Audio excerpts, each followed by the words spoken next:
Fala galera, beleza? Leandro mais uma vez, canal Inteligência Natural. Meus amigos, hoje eu vou tratar de um assunto polêmico com vocês, tá? Eu quero dizer o seguinte: terremotos são improváveis na Terra como um globo. Por incrível que pareça. Meus amigos, a gente vai falar um pouquinho de terremoto, tá? Algumas pessoas pediram esse tema, como é que fica terremoto na Terra plana e tal. Então eu estou atendendo a esse pedido aí que foram inúmeros pedidos para esse assunto. Pessoal, olha só. Eu estou aqui com um globinho aqui, tá? A Terra como um globo aqui. O que nos é ensinado? Que a Terra gira em torno do seu próprio eixo, tá? No sentido oeste para leste, tá? A Terra gira do sentido oeste para leste, na velocidade de aproximadamente 1.666 quilômetros por hora. Galera, o que é ensinado para nós nas escolas no que se diz respeito aos terremotos? É basicamente isso aqui, a teoria das placas tectônicas. As placas tectônicas são blocos que integram a parte sólida da litosfera. Essas placas estão em constante movimentação. De acordo com a teoria da deriva continental, a crosta terrestre é uma camada rochosa descontínua que apresenta vários fragmentos denominados placas litosféricas ou placas tectônicas. Então, em outras palavras, galera, a Terra é como se fosse. Já viu quando você pega o ovo? Tá aqui o ovo, ó. Já viu quando você pega o ovo e você cozinha o ovo e você começa a descascar, bater assim? O ovo fica cheio de fragmentos, cheio de rachaduras. É ensinado para nós que a Terra é assim. A litosfera, ela tem esses fragmentos, né? Essas rachaduras. Agora, como pode, galera, haver encontro de placas tectônicas? Uma placa vem em sentido contrário, tá? Da esquerda para a direita, se choca uma com a outra. Placas deslizam uma ao lado da outra, entendeu? Então se confrontam de várias formas.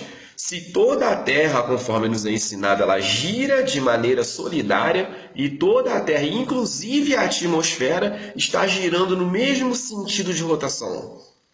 Isso é uma grande contradição, isso não deveria acontecer. Não deveria haver choque de placas tectônicas se essa fosse a real razão dos terremotos associada aí ao movimento de rotação da Terra. Uma outra situação, nós temos aqui os tipos, né? Principais placas tectônicas e seus movimentos. Aí nós temos a informação aqui no site Guia do Estudante. Placas tectônicas são os gigantescos blocos que compõem a camada sólida externa do planeta, ou seja, a litosfera, sustentando os continentes e os oceanos. Confira aqui as principais placas tectônicas e os movimentos que elas fazem. Então, galera, a gente tem as principais placas, estão aqui. Falhas transformantes são as criadas por duas placas que deslizam uma ao lado da outra. Vamos dar uma olhada aqui na figura para ver de qual ele está falando. É dessa aqui, ó. Deslizam uma ao lado da outra, as transformantes, segundo o que nos é ensinado. Placas convergentes, essas são as placas que vão uma de encontro à outra. A placa mais densa mergulha para baixo da menos densa. Então vai acontecer esse choque aqui, ó. Uma placa se chocando contra a outra. A mais densa desce e a menos densa sobe. Tá? É isso mesmo. A mais densa desce e a menos densa sobe. E tem a placa divergente. Diferente das demais, as placas convergentes são as únicas que se afastam. Pela falha aberta na crosta pode escapar magma, dando origem a ilhas vulcânicas. E também tem as placas, é a placa divergente, essa que eu li. E a placa convergente 2, quando as placas têm a mesma densidade. Elas fazem o movimento das placas convergentes. Ou seja, chocam-se e se comprimem. Galera, como pode acontecer isso? Tá? Em outras palavras, o que o ensino está querendo dizer para nós é que, apesar do movimento de rotação de todo esse bloco de rocha, tá? Está girando para um lado, as placas estão soltas. Estão ali soltas e elas vão para todas essas direções. Só que isso é contraditório com uma Terra que toda ela gira solidariamente num sentido. Isso é mais uma contradição do globo. O terremoto ele é um fenômeno muito mais possível num plano estacionário, numa terra estacionária onde as causas estão relacionadas a magnetismo e eletricidade. Sabemos que vivemos numa terra elétrica. Tá legal? Agora eu vou colocar para vocês um pedacinho do vídeo aqui do meu amigo do canal Das Trevas para a Luz, que há uma explicação científica para os terremotos, tá? Vou colocar aqui um pedacinho do vídeo para vocês assistirem.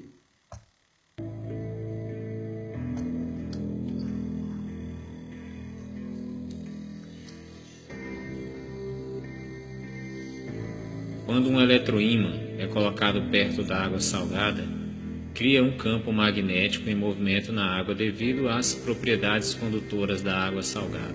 A água salgada então cria um campo magnético oposto. Isso cria movimento de água e turbulência. Minha segunda vez com água salgada.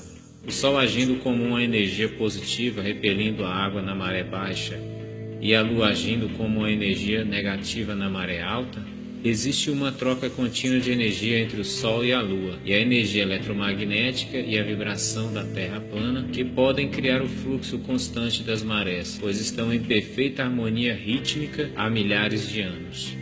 O Sol potencializa a capacidade da água de conduzir eletricidade. Cerca de 71% da superfície da Terra é coberta por água em estado líquido. A água dos oceanos é salgada.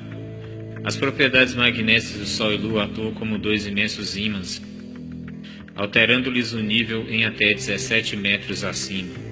O que isso tem a ver com os terremotos? Teoria das hidroplacas. Fala sobre a ideia primeira, portanto, dessa água ali de baixo. Da onde teria vindo essa água? Como que a teoria chegou ao ponto de considerar um lençol de água subterrâneo tão grande assim? Vamos ver da onde teria vindo toda a água. 2 poços foram perfurados, poços de alta profundidade. Quando eu falo poço, não penso um negócio desse tamanho, não. É um buraquinho pequeno, de uns 30 centímetros mais ou menos, tá? Que o pessoal vai perfurando. Um deles foi feito na Península de Kola, que fica na Rússia, e o outro foi feito na Bavária. O pessoal está querendo saber, literalmente, o que existe no que nós chamamos de área de transição, ou seja, entre o granito e o basalto. Aonde fica esse negócio que juntam os dois? Ali que o pessoal foi perfurando. No da Península de Kola, na Rússia, eles fizeram uma perfuração de 12 quilômetros. E no da Bavária, na Alemanha, foi de 9 quilômetros. Eu quero que vocês entendam que esses caras perfuraram muito mais abaixo do que poço artesiano, lençol do, sei lá, de tudo que você puder pensar. Os caras foram onde ninguém tinha ido jamais antes. Ou seja, foram lá no fundo, literalmente. O que é fascinante a respeito disso, o que eles encontraram lá?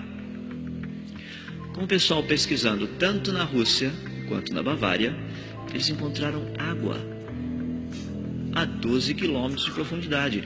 O problema é que água aquecida com 2 vezes a salinidade que existe na água do mar hoje. Mas como? Como que essa água salgada chegou lá embaixo? Se fosse pertinho da praia, pode até que ser o negócio das placas e tudo mais, uma subindo em cima da outra, prendeu a água do mar, mas prender água do mar com 2 vezes a salinidade do jeito que nós temos hoje?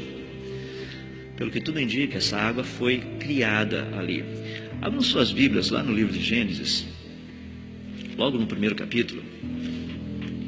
Tem algo muito interessante que nós lemos ali,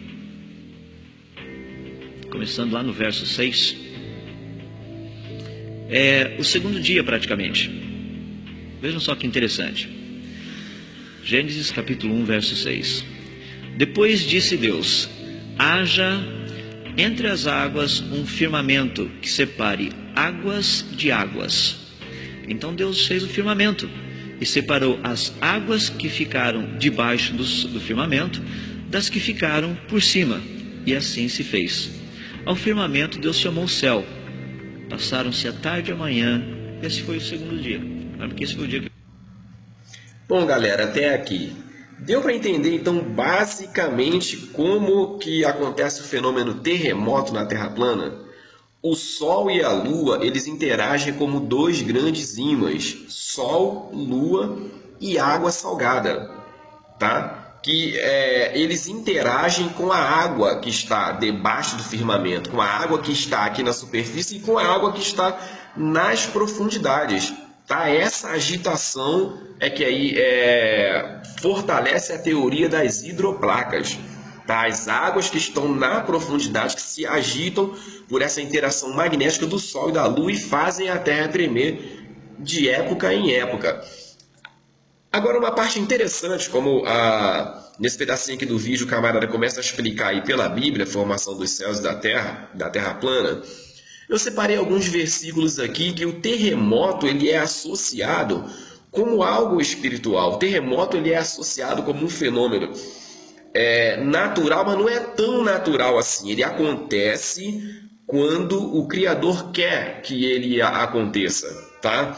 Ele é natural, mas ele tem a sua parte aí da mão do Criador. Olha que coisa interessante. Várias passagens bíblicas. Apocalipse 8, versículo 5. Então o anjo tomou o incensário e encheu com o fogo do altar e lançou sobre a terra. E aconteceram trovões, vozes, relâmpagos e um terremoto. Interessante. Uma outra passagem, o Criador fala assim: farei tremer toda a terra, até que venha o desejado de todas as nações.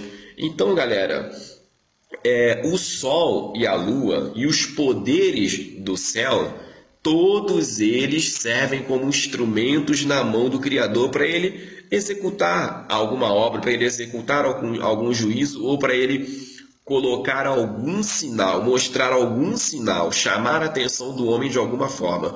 Um outro versículo aqui, Apocalipse 6. Vi quando ele abriu o sexto selo, então aconteceu um enorme terremoto, associado o sol ficou escurecido, como coberto com roupa de luto, e toda a lua se tornou vermelha, como se estivesse ensanguentada. E as estrelas do firmamento caíram sobre a terra, como figos verdes derrubados da figueira por um terrível vendaval. Agora você vê, terremoto, sol ficando escuro, eu posso associar a eclipse, lua se tornando vermelha, como se estivesse ensanguentada, também posso relacionar isso a um tipo de eclipse. Então, galera, você vê que aí algumas pessoas falam: não, mas a gente não pode misturar a Bíblia, porque Bíblia não é ciência, Bíblia é só religião. Então, será? Ou isso é uma programação que colocaram na nossa mente, para você achar que a Bíblia é só historinha e que não tem nada científico nela? Será que nessa forma de linguagem aqui, ela está expressando para você que ela está recheada de subsídios científicos, dentro ainda da temática da Terra plana? Terremoto, Apocalipse capítulo 6, terremoto associado ao escurecimento do Sol e à mudança de tonalidade da Lua. Então, galera, eu passo para vocês aí a parte da contradição do globo, as placas soltas com o globo girando no sentido de rotação, com tudo girando dele solidariamente para uma direção, isso é contraditório, não poderia haver placas se chocando em sentidos contrários, tá legal? A parte aí científica, que é a explicação desse vídeo do canal Das Trevas para a Luz. O vídeo ficou muito bom, vou deixar aí na descrição para você assistir o vídeo todo. Eu coloquei só a parte do terremoto, mas ele fala também sobre marés e eclipse solar. E também a parte aí bíblica, né, que eu também chamo de científica, eu também considero científica, porque tudo isso são sinais que a Bíblia vem dizendo aqui que aconteceria nos céus e nós veríamos. Ciência não é observação? Também não é um dos pilares? Então, se nós vamos observar, como nós observamos tantos fenômenos, eu posso dizer sim que a Bíblia tem a sua parte científica. Beleza, galera? Então, muito obrigado aí pela atenção. Se gostou, deixa aquele like e até a próxima.